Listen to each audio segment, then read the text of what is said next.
Another big week in politics, and our Prime Minister overseas at the moment doing a little bit of senatorial speed dating. But joining us on the program now from Wellington, political commentator Dr. Bryce Edwards. Bryce, good morning. Morena from New Zealand's capital. Exactly. Now, there's been a lot of democracy that's happened in the last week, and a lot of concern about what may or may not be happening in the US later this year. Having said that, we've got plenty to chat about happening in New Zealand. With Christopher Luxon's trip to the States, though, some photo opportunities and, as I mentioned, a bit of speed dating. But honestly, is it achieving that much? At least the plane got there, I suppose. I think he flew commercially this time, so yes, you would hope it would get there. Chris Luxon is attending the NATO summit, which starts tonight. Mm-hmm. NATO, of course, the North Atlantic Treaty Organization, which is mainly just Western European countries and the US, and it's their 75th anniversary of the founding of that. I think there's a dinner tonight that Luxon, the Prime Minister, is going to, but he's arrived a couple of days early and he's pressing the flesh. He's going up to he's meeting with heaps of senators from both left and right, Democrats and Republicans. He's and he's an avid follower of American politics, having lived there before, so I think he'll do a very good job of pushing New Zealand's closer relationships with that country and trying to navigate that difficulty at the moment, because the Democrats are dealing with who their nomination for president will be, whether it will be Joe Biden, and then of course it could be Trump that actually wins the presidency. So he's having to navigate all of that. I'm sure he'll do that very well. Keeping his options open in that regard, although it seems to be pouring cold water on the idea that New Zealand could move closer in relationship with NATO. That was perhaps a courtship relationship that our Deputy Prime Minister had hinted at earlier in the year. Yeah, and NATO does seem to be growing in sort of influence throughout the world. They're taking a bit more interested in sort of Asia Pacific at the moment, and I do think they see New Zealand and Australia as important partners there, but they're not welcoming them into the actual organisation. So there have been some talk about that in the past, but I think they're just good friends at the moment that work closely together. Of course, if Trump wins the election, then all bets are off, and maybe the US won't be in NATO, which will be a very unusual situation. But we've seen worse recently. Yeah, and it will change the dynamics of the world if Trump is back as the most powerful person in the world. And I think he's still keen on NATO, but he wants some of those other people to carry a bigger load. Trump feels that the US puts too much of their own resources, money, weapons into that relationship, and that he wants others to stand up. And so I'm not sure what that would mean for New Zealand. But obviously, there's big issues with Ukraine at the moment. So that's the main topic of NATO summit. New Zealand's dedicated another $16 million to that, and of course issues in the Indo-Pacific or Asia-Pacific, particularly in terms of China. Yeah, certainly. Now, meanwhile, back in New Zealand, of course, the woes continue for the Green Party, and things came to a bit of a head this week. Yeah, so if you remember back, this started back at the start of the year, really, when the Green Party became aware that one of the MPs, Darlene Tana,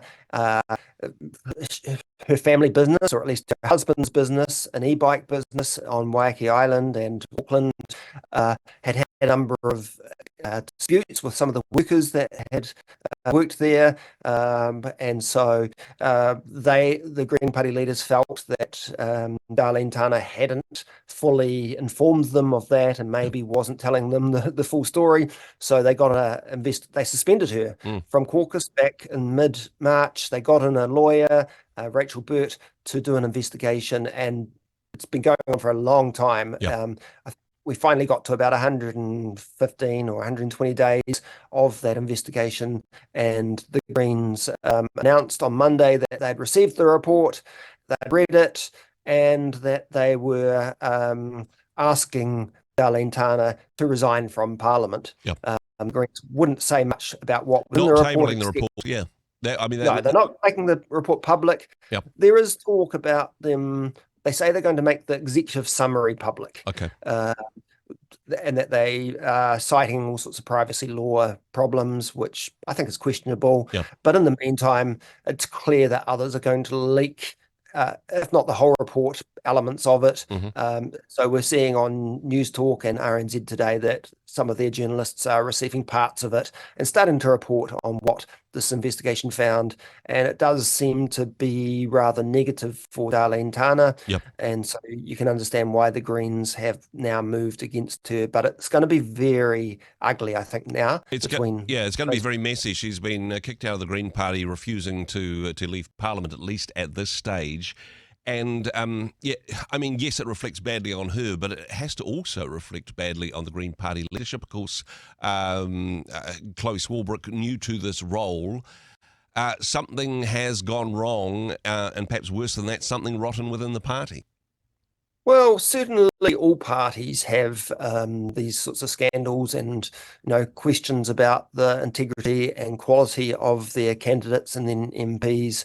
The Greens, I think, have sort of stuffed this up right from the start. Yep. If you go back to the fact that they recruited her and they didn't really have very good vetting or checking procedures, and the MP in question kept some of these skeletons in the closet. Yep. They should have really discovered this, and then when it became apparent, I'm just not sure they've handled it well in putting this investigation together. And but now they have to deal with the issue of what do we do now?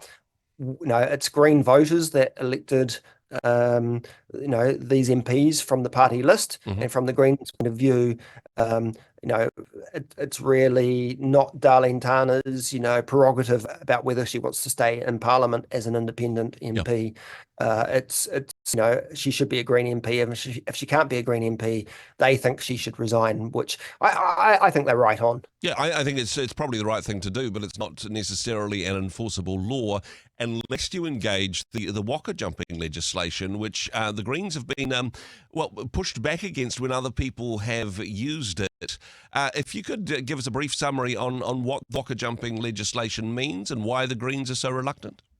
Well, we first had this legislation back in the early 2000s. It was only there for a few years, and there's always been fights about whether it's a good idea or not, that party leaders can essentially expel some of their members from Parliament. Yep. And there's a bit of detail about how they do so, but essentially all they do is write to the Speaker and say, this person is no longer a member of the party and the proportionality of Parliament has therefore been distorted. Yep. Please eject them. And so the Greens always argued that this might be well-meaning in dealing with cases like this, Yep. but that it's anti-democratic, it's authoritarian, it gives too much power to the parties to get rid of someone that might just be a rebel or might not be towing the party line. These are all good points until it applies to you, right? This is a real integrity test for the Greens. Do they stick by their principles, or do they get to choose another Green MP, basically? Yeah, absolutely. So the Greens are now faced with being principled or being, I guess, practical. Yeah. And there's going to be some big fights within the party. I personally think that it would be a big mistake for them to use the waka jumping rule to get her out of Parliament. Yep. It is an unfortunate situation that she's, Darlene Tana's gone rogue, essentially. But they have to wear that, and they can't just then rely on a piece of a weapon that they are strongly opposed of. Of course, the point is Darlene Tana is very aware of their ideological view on this one, which gives her all the incentive to dig her heels in. Indeed. But I suspect that the Greens will end up using it. That